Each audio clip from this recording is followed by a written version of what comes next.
오늘은 우상을 의지하지 말라라는 제목으로 하나님의 말씀 증거하도록 하겠습니다. 오늘도 어제의 말씀과 이어지는 본문으로 바벨론의 종되었던 유다가 페르시아 왕 고레스에 의해서 해방될 것을 예언하는 그런 예언의 말씀이 계속되고 있습니다.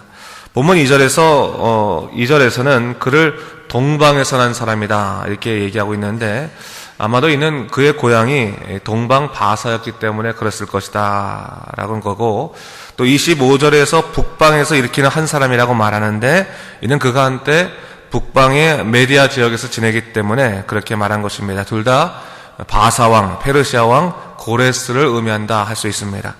하나님께서는 바벨론에 포로되었던 유다 백성을 바사왕 고레스를 통해서 해방시킬 것이라고 말씀하시는데, 이것은 하나님께서 미리 정하신 당신의 계획이 이미 있음을 이야기하고 있는 것입니다. 또 실제로 고레스에 의해서 유다가 본국으로 나중에 돌아오게 됩니다. 그러면서 오늘 선지자 이사야가 하고자 하는 이야기가 뭡니까? 하나님께서 정하신 그 계획이 있는데, 하나님의 정하신 계획이 있음에도 불구하고 믿지 못해서 두려움으로 우상을 의지하는 유다를 책망하고 있는 것입니다. 21절을 보면 이사야가 우상들에게 직접 경고하며 우상의 허구성을 부르짖고 있는 것을 볼 수 있습니다. 본문을 보면 21절에 우상들을 향해서 너희가 소송하라 라고 말하죠. 너희가 철저히 너희 자신을 변명하라 그렇게 말하고 있는 겁니다. 그러면서 22절에 장차 당할 일을 진술하라. 이것은 뭡니까? 너희가 정말 안다면 미래의 일들을 한번 진술해봐라 라고 말하는 것이고, 또한 이전 일이 어떠한 것도 알게 하라 라는 말씀을 통해서 과거에 행한 일도 모든 것을 밝혀봐라 라고 하는 거죠. 그리고 23절에 이 모든 것을 다 밝히면 너희가 신들인 줄 알겠다 라고 말하면서, 너희가 만약 신이라면 복을 내리든지 재난을 내리든지 하라 그렇게 말합니다. 그러면서 결론적으로 말하는 것이 뭡니까? 24절 말씀이죠. 보라, 너희는 아무것도 아니며 너희는 허망하며 너희를 택한 자는 가증하니라 말씀하고 계세요. 자, 오늘 하나님께서는 우상을 택한 사람들을 가증하다고 말씀하시면서, 그 택한 우상은 사실은 헛된 것이다, 실상은 헛된 것이다, 아무것도 아니다, 공허한 것이다 라는 것을 얘기하고 있습니다. 그저 자기 자신을 위안하기 위해서 선택했지만 결국 스스로 공허한 삶을 만들 뿐만 아니라 하나님 앞에서는 이것이 다 죄일 뿐이다라는 것을 분명히 경고하고 있습니다. 여러분, 오늘 하나님께서 말씀하시는 우상의 문제는 하나님과 또 다른 신과의 대결의 문제가 아닙니다. 여러분, 다른 신과의 대결의 문제가 아니라 우상 자체가 뭡니까? 공허하고 헛것이라는 거예요. 실체가 없는 거라는 것입니다. 완전히 의미 없는 행동이라는 것을 분명히 얘기하고 있는 겁니다. 그럼에도 불구하고 인간이 왜 우상을 계속 붙들고 있을까요? 이는 하나님을 만나기 위해서는 인간의 자아가 부서지고 철저히 회개하고 주님 앞에 나아가야 하는, 그런 어떻게 보면 그 일련의 자아가 부서지는 과정이 있어요. 어떻게 보면 희생의 과정이 있습니다. 그런데 우상은 어떻습니까? 전혀 희생을 요구하지 않으면서 사람의 마음을 위로하는 그런 갈팍한 그런 그 위로의 이제 술수가 있기 때문에 그렇습니다. 어떤 상황이든지 인간 중심적인 차원에서 이루어지는 모든 행위가 바로 우상행위라는 거예요. 다른 말로 하면 이렇습니다. 여러분, 우리가 우상을 믿는다고 하는 것은 사실은 우리가 타 종교를 믿는다거나 아니면 사이비 종교에 빠진다거나 그렇게만 생각해서는 안 되는 거예요. 무당을 쫓아간다거나 그런 것만이 이 우상을 섬기는 것이 아닙니다. 우리 안에서 하나님의 뜻을 듣지 아니하고 내가 쉽게 내 생각을 하나님의 뜻이라고 전가시키는 것 자체가 다 우상행위라는 거예요. 다시 말해, 철저하게 하나님의 말씀을 듣기 위해서 내가 부서지고 자아가 깨어지는 그런 과정 없이 그저 나 혼자 쉬운 생각을 통해서 모든 생활을 하고 또 하나님의 생각도 가로채려고 하는 인간의 욕망들 자체가 다 우상의 생각일 수 있다는 거예요. 희생 없이 벌어지는 수많은 그런 자기 선택들, 그것이 다 우상의 마음이라 볼 수 있는 것입니다. 여러분 보세요. 이 우상의 존재라는 것을 생각해 보게 된다면 그렇지 않습니까? 여러분, 우리가 예를 들어서 한국에 가면 미아리 고기라 그러네요. 거기 가면 이제 무당들이 많이 있지 않습니까? 점치는 집들 많이 있지 않습니까? 근데 사람들이 그 점치는 집에 다 왜 가는 겁니다? 왜 가는 겁니까? 자기가 알고 싶은 것을 듣고 싶어서 가는 거예요.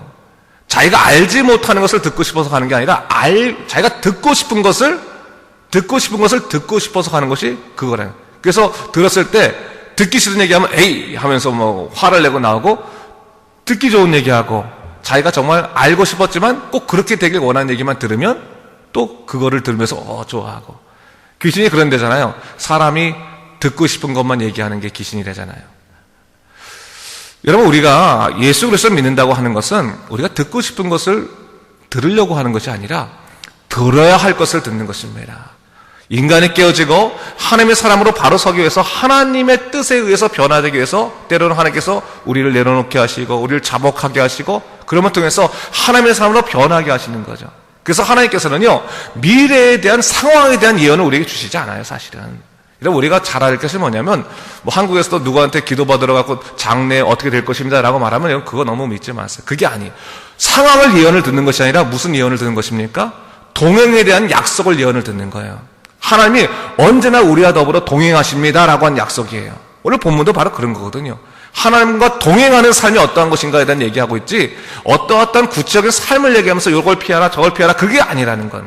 오늘 그것을 얘기하고 있는 겁니다. 오늘 하나님께서 이사야를 통해서 예언하시는 말씀을 우리가 잘 묵상하길 바랍니다. 우상을 의지하지 말라는 말은요, 다른 말로 말하자면 뭡니까? 하나님만 의지하라는 말입니다. 이것은 하나님만이 유일한 인생의 길이며 해답을 선포하는 말이기도 합니다. 사실 인간이 하나님으로 나아가는 데 있어서 절대적으로 요구되는 삶은 뭡니까? 성결입니다. 근데 그 성결은요, 하나님 앞에서 철저히 깨어지는 자아로, 신약적인 관점으로 본다면 예수 그리스도의 십자가 은혜로 말미암아 옛사람은 죽고 새로운 거듭난 자아로 다시 사는 것을 의미하는 것이 바로 성결인 거죠. 그저 자기 생각과 자기 판단, 자기 합리화로 사는 것이 아니라 오직 성령이 이끄시는 하나님의 섭리로 살아가는 것이 바로 하나님 나라의 법칙이고 우리를 향한 요구이시라는 사실을 우리가 잊지 말아야 되는 것입니다. 당시 유대인들은요, 그러한 하나님의 뜻이 있음에도 불구하고 우상을 통해 스스로 영적인 문제를 거부한 채 얄팍한 위로만 받으려고 했다는 사실입니다. 여러분, 다시 한번 우리가 오늘날의 우상의 존재를 한번 생각해 볼 필요가 있어요. 아까도 말했지만 타 종교를 찾을 필요도 없이 하나님과의 영적인 만남 없이 추구하는 복의 갈망들, 이것이 정말 다 우상의 존재를 만들어냅니다. 저는요, 우상 중에 최고의 우상은 단연 하나님을 외면하는 교만한 자아라고 생각해요. 하나님 없이도 충분히 잘 살아갈 수 있다고 생각하는 교만한 자아, 조그만 일이 생겨도 하나님을 향해서 눈을 감는 완악한 자아, 하나님 뜻보다도 자기 감정이 더 소중하다고 느끼는 자기 폐쇄적인 자아, 이런 이기적인 자아들이 하나님보다 높아질 때 우리는 우상을 섬기는 삶을 살아가게 되더라는 것입니다. 여러분 보세요, 여러분. 우리가 믿음 생활할 때요, 하나님을 우리가 말하고 있으면서도 하나님을 향해서 겸손히 들으려고 하는 태도가 아니라 하나님께 요구하는 태도를 가질 때가 많은 거예요. 하나님, 저 이런 식으로 하면 저 신앙생활 못합니다. 은연중에 우리는 이런 얘기를 해요. 하나님, 저 인생 이렇게 제가 믿는 하나님이 이런 하나님 아니지 않습니까? 이렇게 하지 마십시오. 은연중에 우리가 이런 말을 한단 말이에요. 하나님보다 더 높아져 있는 상황이에요. 하나님이 우리의 도우미가 되고 있어요. 하나님의 말씀이 이 세상의 어떠한 다른 정보들보다도 연약해지는 상황 속에서, 말씀에서는 이렇게 말했지만요, 이것은 현실에 맞지 않습니다라고 당당하게 말하는 교만한 자아로 살아갈 때가 얼마나 많이 있습니까? 바로 이것도 어떻게 보면 우상의 마음이다 라고 이야기할 수가 있는 거예요. 근데 여러분 보세요. 아무리 우리가 스스로 최고의 판단과 결정을 내린다 할지라도 우리 인생이 과연 내 판단대로 나아갑니까? 그렇지 않아요. 열심히 갈망하고 기대할 뿐 삶이 내 기대처럼 간다고 하는 것은 확실치 않습니다. 오늘 하나님께서 이사야를 통해서 하고자 하시는 말씀이 뭡니까? 너희가 아무리 우상을 잘 섬기고 그 우상에 대한 기대로 인생을 살아간다 할지라도 이 세상은 하나님의 통치에 달려있다는 사실을 너희가 분명히 알아야 된다.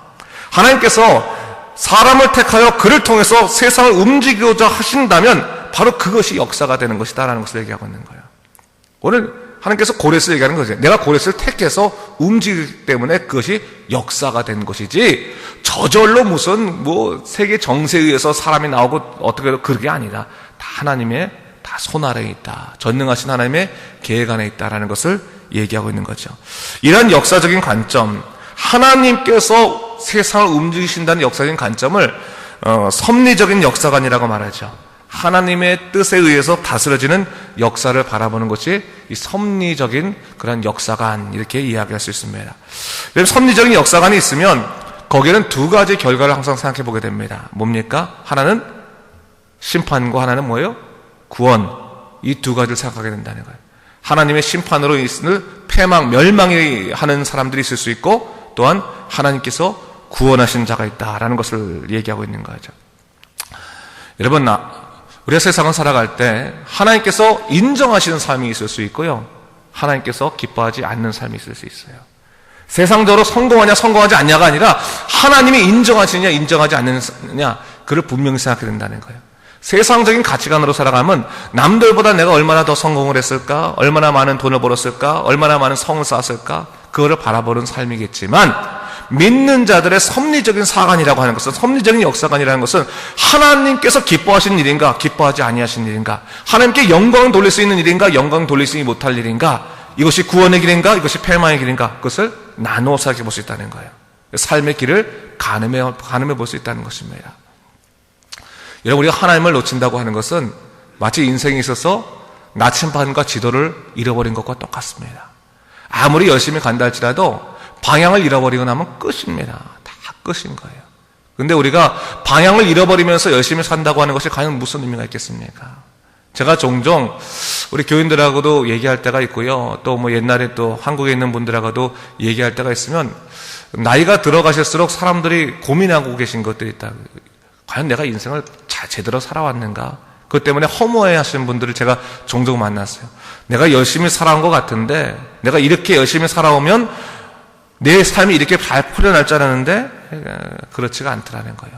뭐 특별히 뭐 자녀의 문제 같은 경우에도 내가 열심히 얘를 갖다 이렇게 양육하면 잘 자라날 줄 알았는데 자식 문제 생각처럼 되지 않더라라는 것도 있고, 또 내가 열심히 돈만 벌면 내 마음에 행복감이 찾아오고 내가 정말로 기쁨으로 살 줄 알았는데 내가 돈이 많아도 내 마음의 공허함을 해결할 수 없더라라고 하는 거예요.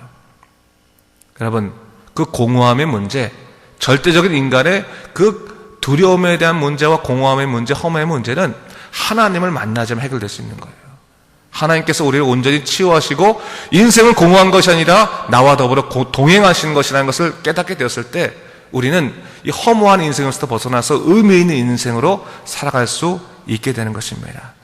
오늘 본문을 보니까요, 아무리 우상의 것들이 판을 친다고 해도 하나님의 섭리에 따라 결과가 이루어진다는 것을 얘기하면서 본문 25절에 보니까 하나님이 택하신 사람을 통해서 열방의 왕들이 다 토기장이가 진흙을 밟음처럼 짓밟힐 것이다 라고 이야기하고 있는 것을 볼 수 있어요. 그 역사가 우연이 아니라 하나님의 섭리로 일어날 것을 증거하고 있는 것입니다. 하나님을 모르고 하나님을 대적하는 자들에게 임하시는 심판을 얘기하고 있는 거죠. 그러면서 당신의 백성을 향한 구원의 메시지가 있습니다. 27절 말씀인데, 우리 27절 말씀 같이 한번 읽어볼까요? 27절 시작. 내가 비로소 시온에게 너희는 이제 그들을 보라 하였노라. 내가 기쁜 소식을 전할 자를 예루살렘에 주리라. 주님께서 구원의 역사를 시온에 이루시는데 그 기쁜 소식, 복음을 전할 자를 예루살렘에 주신다 약속하여 주셨습니다. 이 기쁜 소식을 전할 자는 정통적으로 해석으로 보자면 메시아가 구원의 소식을 통해서 오신다라고 하는 것을 이야기하는 것이다 볼 수 있는데, 바로 하나님께서는 당신의 약속대로 하나님의 백성을 구원하실 그 구원의 역사를 이루실 것임을 분명히 이야기하고 있는 것입니다. 그렇기 때문에 결론이 뭡니까? 한눈을 팔지 말고 하나님만 바라보라는 거예요. 어떻게 보면 여러분, 하나님을 이제 믿는 사람들, 하나님을 알게 된 사람들은 굳이 세상에 한눈 팔 이유가 없다는 겁니다. 왜요? 방향을 알았잖아요. 그렇죠? 어디로 가야 될지. 말이 경주할 때요, 경주마들은 꼭 말 옆에 이렇게 눈 가리기를 합니다. 눈 가리기. 왜요? 한눈 파는 순간에 뒤처지기 때문에 앞만 바라보라고. 예수 믿는 사람들도 마찬가지입니다. 더 이상 우리가 세상 바라볼 필요 없이 열심히 살아가는 것은 중요하지만 하나님을 향해서 딱 우리의 눈을 고정시킬 필요가 있는 거예요. 다른 것으로부터 행복이 오는 것이 아니라 오직 하나님과 더불어서 인생의 행복이 왔다는 걸 생각하고 주님의 뜻대로 살아가는 것, 그것이야말로 참된 인생의 우리의 기쁨이라 볼 수 있는 것입니다. 다시 한번 우리가 오늘 말씀을 생각하면서 하나님과의 만남 없이 쉽게 세상을 살아가려고 하는 것이 우상의 것이 무엇인지를 한번 생각해 보기 원합니다.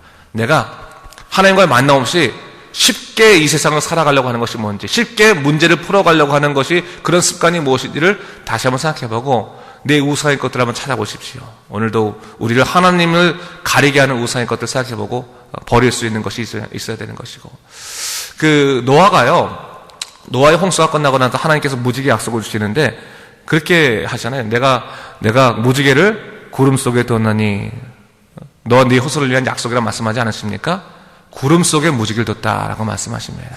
일상 살아갈 때 구름처럼 하나님을 가리는 존재들이 세상에 많이 있을 거예요.